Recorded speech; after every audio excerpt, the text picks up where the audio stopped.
Sir আসসালামু আলাইকুম sir. ওয়ালাইকুম আসসালাম। স্যার ভালো আছেন? হ্যাঁ, ভালো আছি। স্যার আমি সচেতন যুব সমাজ ক্লাবের সভাপতি আব্দুল হালিম। আচ্ছা আমি সেক্রেটারি। আচ্ছা, স্যার আমরা সংগঠনের পক্ষ থেকে একটি অনুষ্ঠান করার আয়োজন করেছি।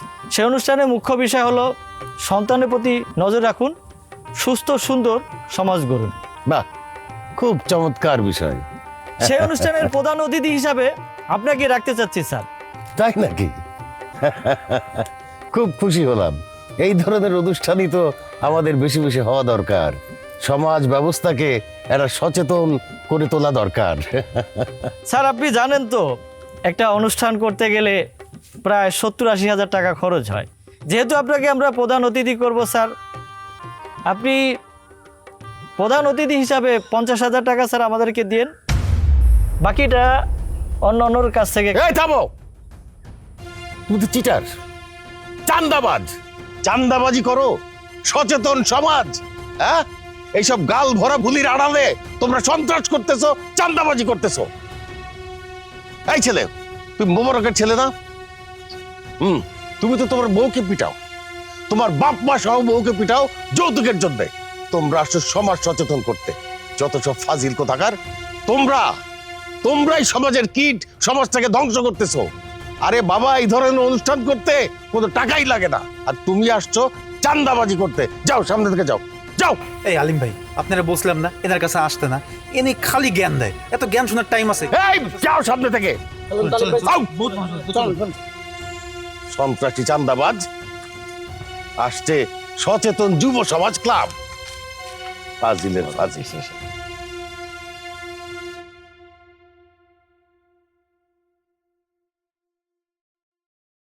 Steps like number one, saying coalition. Steps like number one, Genji's fashion. Steps like number one, mountain to ocean. Steps like number one, steps like number one. Step slide number 1। যে চাচার কাছে যাওয়া দরকার নেই। খাই কান দুশ্মার গেল, খাই কেমনে টাকা দিব? এই বাতি যারা খারো, কি ব্যাপার? তোমার মন খারাপ কে লিগা? কি হইছে?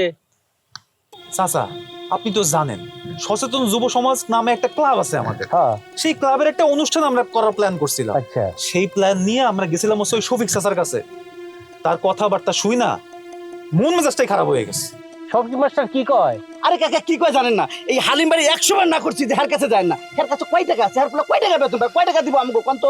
টাকার বিষয়টা তো বুঝতাছি না, বুঝাই কও। আরে চাচা, একটা অনুষ্ঠান করতে গেলে টাকা লাগে কিনা বলেন? অবশ্যই লাগে।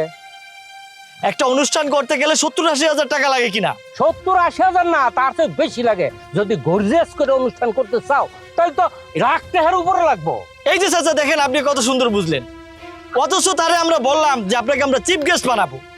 50,000 টাকা দিলে কিন্তু আমাদের সুন্দরভাবে অনুষ্ঠানটা হয়ে যায়।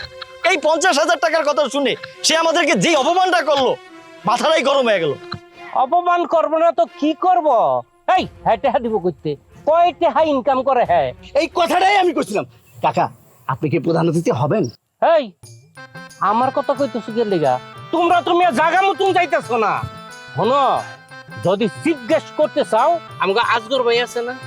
হ্যাঁ, আজগর ভাইয়ের কাছে যাও, আজগর বাইরে করো। আচ্ছা মানলাম হ্যাঁ লেখাপড়া জানে না, কিন্তু হ্যাঁ যে বুঝ জ্ঞান, ওরে বাবারে বাবা, এর সাথে আমি থাকি, আমি কিন্তু বুঝি কত বড় জ্ঞানী মানুষ। হ্যাঁ হ্যাঁ, চিফ গেস্ট করো, কত টাকা লাগবো আমি দিমু, এটা আমি ব্যবস্থা করবো। তাইলে সগির চাচা, আমাকে আর কোনো কথা নাই। চিফ গেস্ট হিসেবে আমাকে আজগর আলী চাচারই লাগবো। কেমনে লাগবো এটা আপনি বুঝবেন। ঠিক আছে, কোনো চিন্তা করো না, চল আমার সাথে আজগর ভাইয়ের কাছে। আয়ো চলেন।